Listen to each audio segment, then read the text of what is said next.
Being the mayor of Rhode Island's largest city is a demanding job.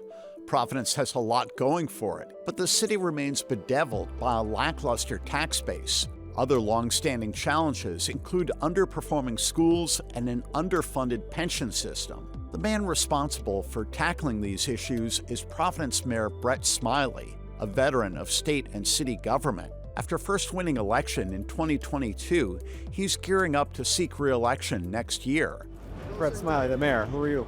Smiley remains the favorite, although he faces a challenge from State Representative David Morales, a young progressive hoping to channel the insurgent energy wielded by Zohran Mamdani in New York City. So does Smiley have bold ideas to meet the moment? What does he consider the way forward for Democrats during the Trump era? And how much progress can his back-to-basics approach deliver on Providence's most nettlesome issues? I'm me and Donnis, and that's just some of what we talked about in this in-depth conversation. The Mayor of Providence, Brett Smiley, welcome to One-on-One. Happy to be here. We're going to talk about a lot of Providence stuff, but I want to start a couple of hundred miles away in New York City with Zohran Mamdani's run for the mayor of New York. He's the biggest Democratic star to emerge during the second Trump administration.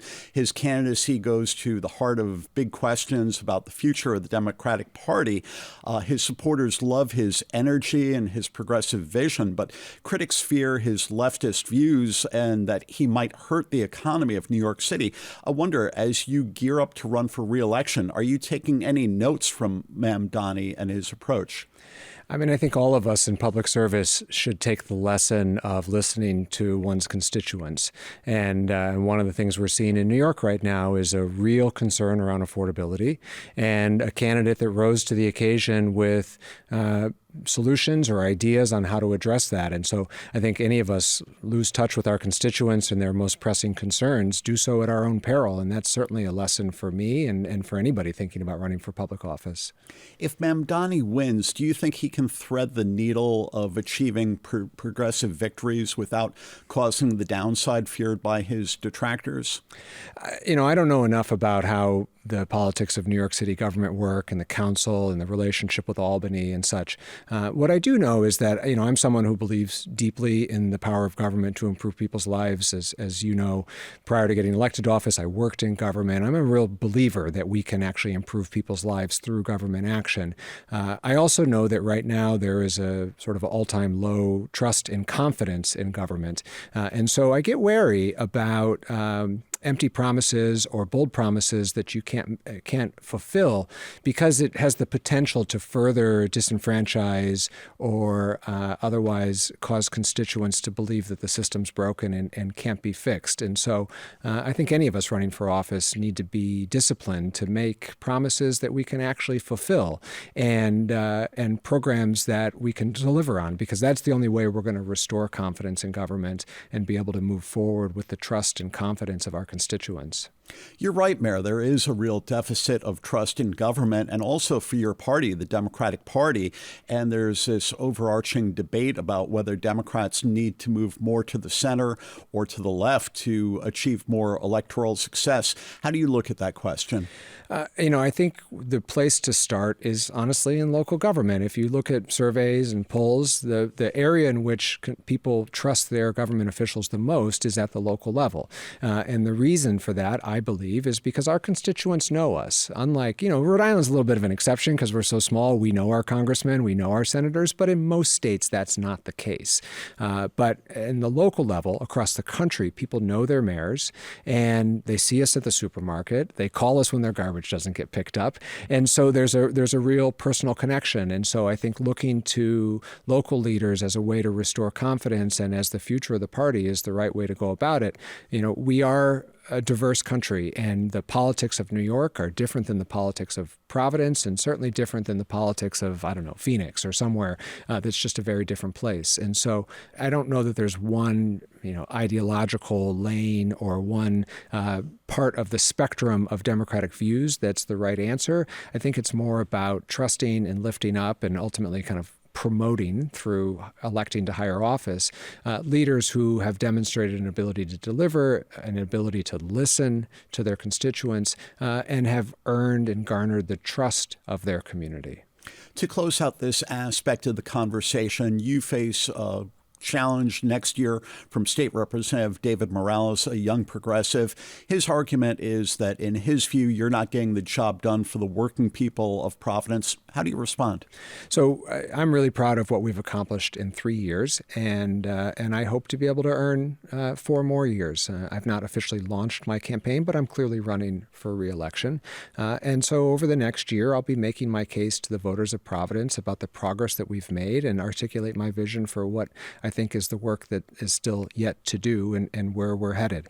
I am really excited about the prospect of 4 more years and hopeful that the voters of Providence will return me to have a chance to do that. Amid the government shutdown right now, one of the big concerns is diminishing food aid for people in Rhode Island and other states. We're seeing attention on this from Governor McKee, his challenger Helena Folks, and other people.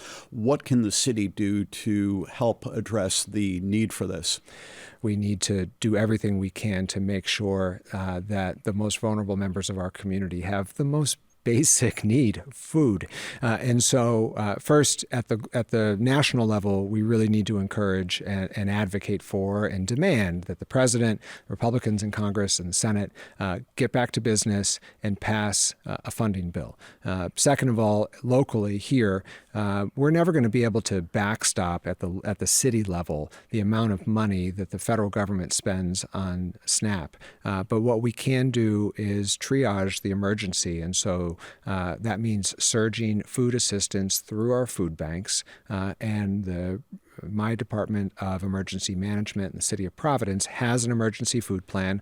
We have activated it. It involves working with our local food banks to make sure that they've got excess food stores so that they're ready for the demand that's going to come in just a couple of days here. Certainly members of the community are encouraged to step up and help as well, but this isn't just about a fundraising call. The city needs to step into the breach, and we're going to by surging dollars to food banks so that they can help meet the need. I'm under no illusion that that is the same as people having their EBT cards filled. Families deserve the dignity and the choice and the right to shop for what they want to eat and the meals that their kids want to have prepared. Just telling people to go to a food bank is a poor substitute for that. But that's where we are right now in the midst of this shutdown, and we want to make sure that people's basic needs are met. Speaking of the Trump administration, Mayor Smiley, an incident over the summer highlighted the question of whether Providence police were cooperating with ICE, Immigrations and Customs Enforcement. You signed an executive order clarifying the city's policy that was still in place, and you said Providence police are not immigration officers. Was that step sufficient to address the needs of the immigrant community in Providence in this very tense moment? Well, it certainly is a tense moment, and I know there's widespread fear in our community. I've heard personal stories about businesses that are struggling because customers don't feel safe leaving their house. I know that there's kids who aren't going to school because their parents are worried about sending their kids to school in this environment. This is a major problem that affects families, affects businesses, affects our entire community. And so my executive order sought to restore a little bit of confidence in all of the steps that we're taking as a community, including the police, but beyond the police. We want to make sure that schools and courthouses and hospitals know what to do, that everyone feels well acquainted with the process for how to make sure that the immigration officers are presenting a valid warrant, that they know who to call. I've funded through Dorcas, which is our primary funder for immigration services, a 24/7 legal hotline to make sure that residents know that they have a resource that they can call for whatever their unique circumstance might be. And Providence Police have the trust of the community, we want to make sure we maintain that trust. Providence police are not, will not be immigration agents, and we want to make sure that every resident in Providence, whether they're documented or not, feels comfortable calling the police, because we don't want them to be victims of crime. We want them to help report a crime in the neighborhood if they see it, so that we can bring justice to someone else who may have been harmed. And I feel good about the policies and practices of the Providence Police Department. In the midst of a really complicated and a really hard time, we have, I think, struck the right balance to ensure safety in our community, protection for our residents, while still not violating any federal laws. As we are discussing, there are a lot of tough issues that wash up on your desk when you're the mayor of a city like Providence. Is the job tougher than you thought it would be? I certainly didn't anticipate another Trump administration. I felt remarkably well prepared coming into the job 3 years ago, having served as the chief of staff to the governor, the previous chief operating officer in Providence. I had a wealth of government experience. What was impossible to anticipate is this time we're living in right now. Every week, there is something new coming from Washington that we devote a ton of energy to running down. We've filed multiple lawsuits. There's been pauses in funding that then get unfrozen by the courts. We're having to reevaluate what does this executive order from the president mean? What does that executive order from the president mean? There's often very little information or communication. And so that has been really hard. It's been really hard on my team. We know it's really hard on the community, our partners, people like the school department and after-school providers. I mean, everybody has been experienced whiplash this year, and I don't think there's anything that could have prepared us for that. Given that breakneck pace, and we're less than a year into the second Trump administration, how different are things going to be by the time his term ends? It's impossible to know. It feels like we lived a lifetime this year, and we've got 3 years to go. I hope, and obviously I'm proud to be a Democrat, and I hope that we can restore a check or balance in the Congress after the next election, because the way in which our federal government is being run right now is really harming our community and I think cities around the country. Mayor Smiley, you unveiled a new public-private approach this week for building housing in Providence. The plan is to build 76 new homes on a vacant downtown lot on Washington Street in Providence. As we know, Rhode Island, Providence has vast needs for more housing to address the housing crisis. 76 more homes is great, but it does not go far in addressing the total need. How far can your three-pronged approach really go in closing the need for new housing in Providence? So first of all, Providence is going further and faster than any other community in Rhode Island, not just because we're the biggest, also on a per capita basis. So we are certainly leading the way, and I hope that we continue to lead, but that it also inspires some other communities to do the same, because this cannot be a Providence-only solution. It's not a Providence-only problem. So our three-pronged approach is production, produce more housing. That's the most important prong. Then preservation, to make sure that the housing we do have is maintained, particularly the affordable housing, because we don't want to take one step forward and then two steps backwards.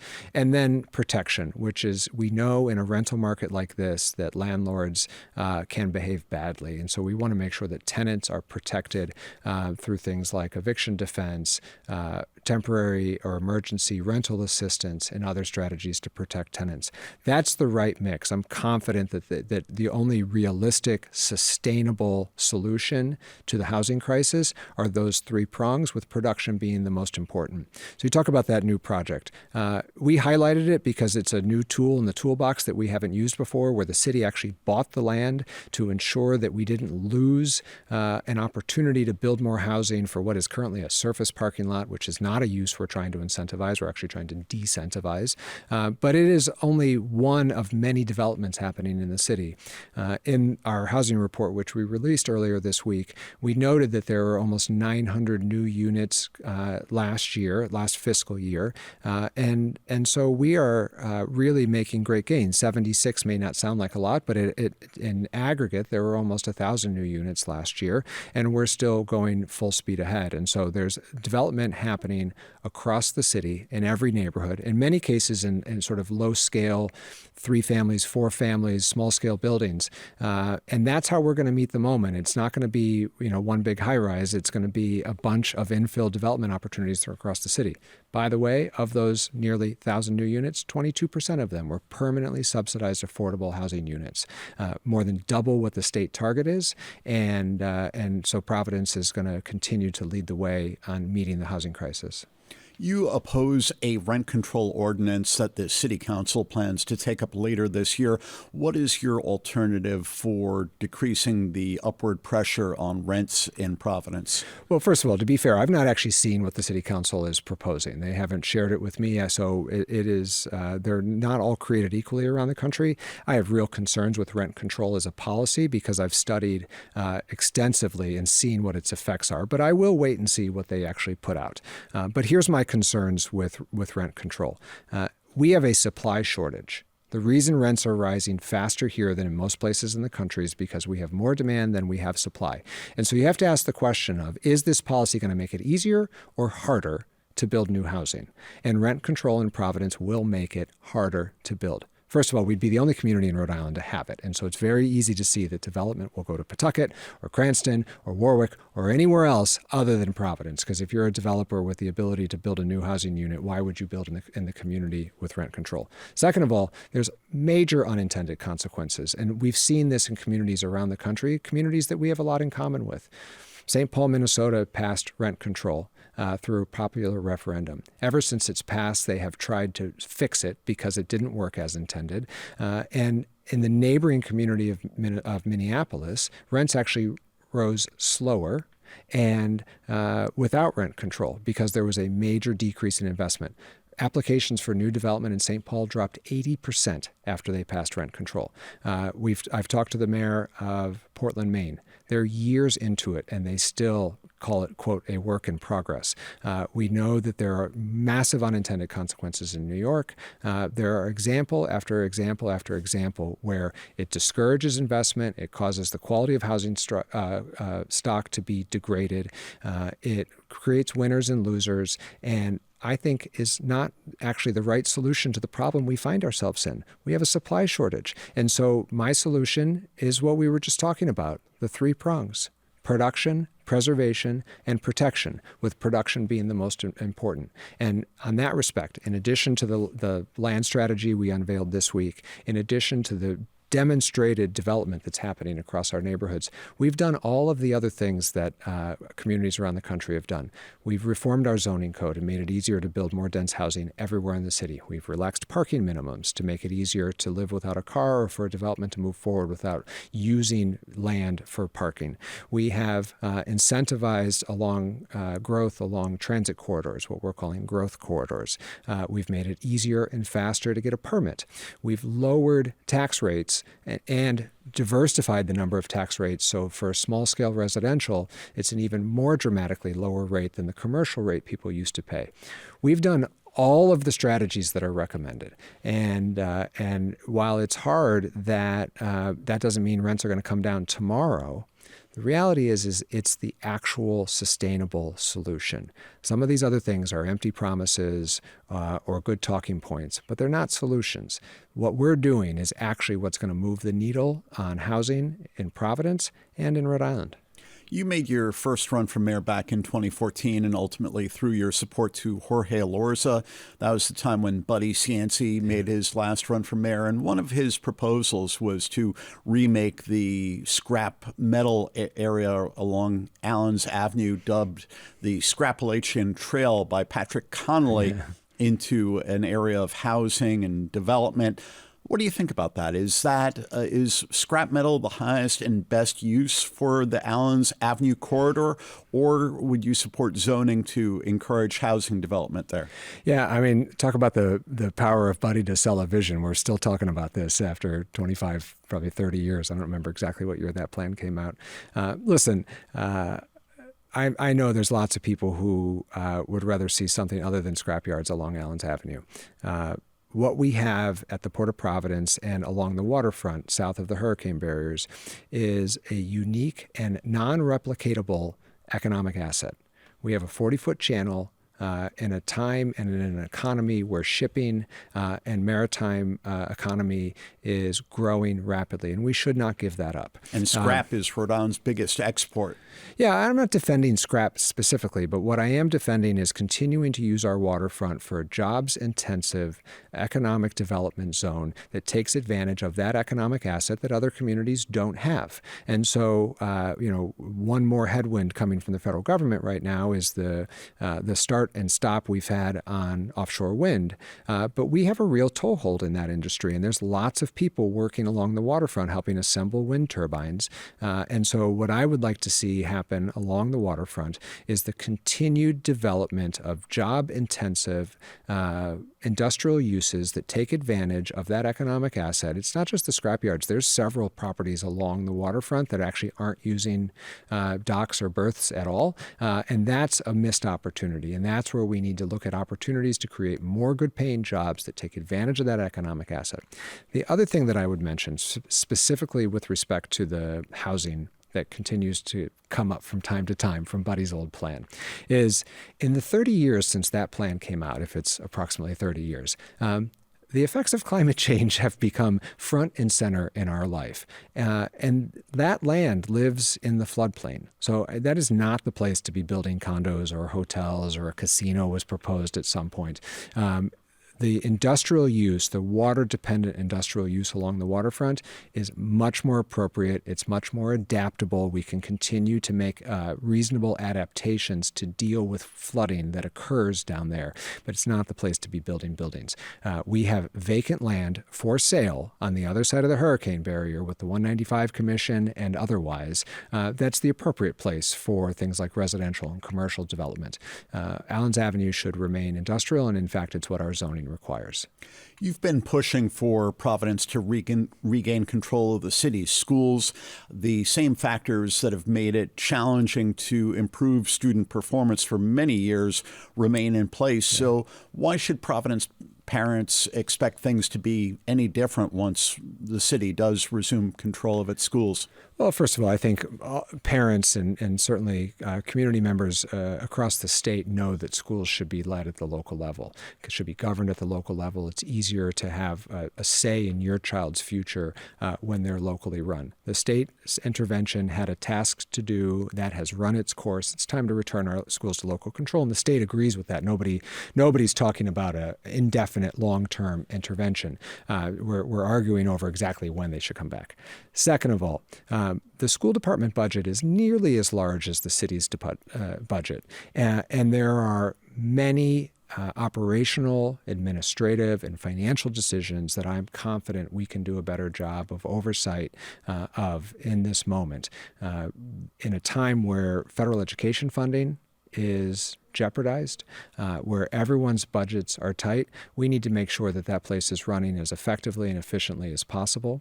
And then finally, parents understand that they want to see changes in their kids' timeline. It is hard to hear, we're gonna fix this over the next 20 years. If your kid's a freshman in high school, you got 4 years to get it right. And so there's a real sense of urgency, and the people who they hold accountable for those results are not nameless bureaucrats at the state. They're their mayor, their school board member, and their city council member. They hold us accountable for those results, and I don't. That doesn't bother me. I care as much about their kids' results as anyone, and so we should be given the keys and the ability to actually affect change, because we're the ones that are going to be held accountable for it. You mentioned the school's budget. That's taking more and more money from the city every year. Same thing for the city's unfunded pension liability. You called your most recent budget the toughest since you took office. Is the city's financial trajectory really sustainable? It is, but it requires really experienced leaders to manage the city's budget, and it requires discipline. We just got our A+ bond rating reaffirmed. We are meeting all of our obligations. We run balanced budgets, but that doesn't just happen. That takes a lot of work, and it's really difficult in the current federal environment, and as you point out, with the pressures from the school department and from the pension system. But I've been doing this a little while, and I got a team of really smart, capable people who have been doing it even longer. And we know how to manage this budget, and we're going to continue to do so in a fiscally responsible way. You've traveled to Israel a few times, most recently earlier this year. We see how with the conflict in Gaza, there's more support for the Palestinian cause, and Prime Minister Netanyahu's approach has alienated some supporters of Israel. Are you concerned that this will be an adverse issue for you in the mayoral race? What I am concerned about is to make sure that every member of my city feels safe, feels seen, and feels respected. And that extends to the Jewish members of our community. Providence city government, no local government has a foreign affairs department. And I try not to get involved in, and I would encourage my colleagues in city government to not get involved in foreign affairs. It's not what we do. But what we do have is a large Jewish community who feels less safe than they did several years ago.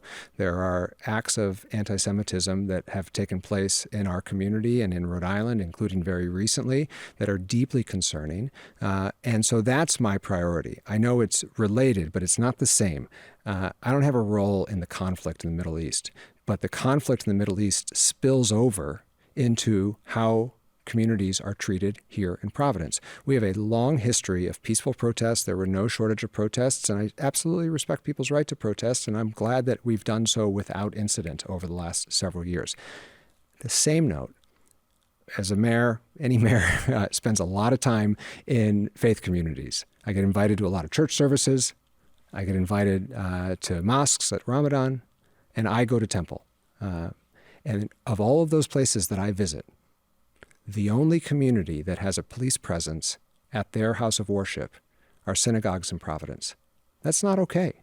Nobody in a house of worship in the city of Providence should have to have a police detail because they're concerned for their safety.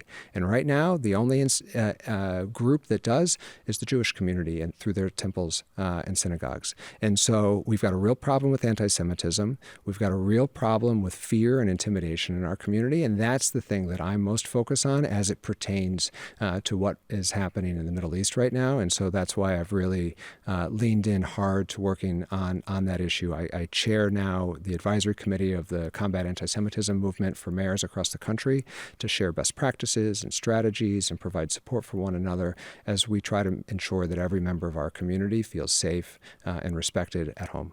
There are many supporters of Israel who are troubled by the way Netanyahu has prosecuted the conflict in Gaza. They think it's excessive, even barbaric. Does Netanyahu bear responsibility for eroding international public support for Israel? We've got a broad set of perspectives on the conflict, on various presidents within the Jewish community, within the broader community. And everyone's entitled to that right. So long as the protests in Providence remain peaceful, we respect their right to do so. And there are lots of groups that are trying to foster good, thoughtful dialogue between communities and within the Jewish community specifically. I'm not going to opine on presidential politics in a country halfway across the world. That's not the job I got hired to do. The job I got hired to do is to run a good city and to make sure that everyone feels respected and safe in the city of Providence, and that's what I'm focused on. Here's something a little bit more in your bailiwick. The Centurion Foundation, which is trying to acquire Roger Williams Medical Center and Fatima Hospital, is having a lot of difficulty closing its financial transaction. Yeah. Are you confident that Centurion is going to be able to do that for Roger Williams, a major employer and health center in Providence? Yeah, listen, I've been working closely with the new, what's hoped to be the new ownership team to ensure that this transaction goes through. The city of Providence relies heavily on Roger Williams. Of course, they own Fatima also. That's in North Providence. But Roger Williams is an important part of our healthcare system in Providence. Providence Fire Department, our ambulances are at the Raj regularly. And if that came offline, we already know that the emergency rooms at the Miriam and Rhode Island Hospital are crowded as it is, would be a major negative impact on our healthcare system. And so we need that hospital to do well. We need it to remain open, which is why I've been trying to facilitate or assist in seeing that transaction go through. And I hope, they took another step this week with Bank of America. I hope they're able to close on that transaction soon. We need a healthy Roger Williams and Fatima for the entire state healthcare system. If you're someone who says, well, I don't go to Roger Williams, you care about Roger Williams, because if that hospital closes, it's going to impact the hospital you do go to. We see how the fortunes of downtown Providence have waxed and waned over the years. Since the pandemic, there are a lot fewer downtown workers, and that poses a challenge for a number of downtown businesses to get enough customers. What is your plan for responding to that? So you're right. There have been waxes and wanes in progress. And what has happened, particularly post-pandemic, is an evolution for what downtown is. The commercial office market is shrinking, and the number of in-person office workers is smaller than it used to be. And probably that's a permanent change. But there's also more people living downtown than ever before. And so it is transitioning from a purely commercial neighborhood to a mixed-use neighborhood. And maybe at one point it'll be a majority residential neighborhood. Along with that change will be a change in the sort of services that are offered. And that's what we're trying to facilitate. The restaurants downtown are doing great. The theaters are doing well, but the sort of services that are being offered and the service businesses downtown that used to be on all the storefronts has needed to evolve. The number of people buying lunch downtown is a little different than it used to be. But what I hear now is that we need things like a childcare center downtown. We need a doggy daycare downtown because people are living in this neighborhood. And so we're trying to facilitate those transitions. Our small business team is working with any young entrepreneur or a small business that wants to make a go of it downtown Providence. And we've got substantial efforts underway to facilitate the conversion of vacant commercial office space into residential units, solving two problems at once: eliminating some of the empty commercial space and providing houses that are so desperately needed. In closing, following up on the issue of the residential evolution of downtown Providence, when might we see some actual forward motion on the long-discussed Superman conversion project? I don't hold the answer to that question. The federal government does, but they're making progress. They really are. I know it has been a long time. It's been 10 years since former Governor Raimondo ran a television ad talking about the Superman building, and her son Tommy was in that ad. He's now in college. And so that's how long it has been. But I'm not giving up on it. It's critical. And so the city has done its part. The state has done its part. The investors have put more of their private capital into it. We have gone through a transition in ownership where there was a tragic loss of the death of the previous owner. But the new ownership group, or the changed ownership group, has reaffirmed its commitment to the project, and they're making progress with a federal program application that they have. And so I don't have a date certain, but I know that everybody is still committed to the project and am confident that it will get done. Providence Mayor Brett Smiley, thank you for sitting down. Thank you.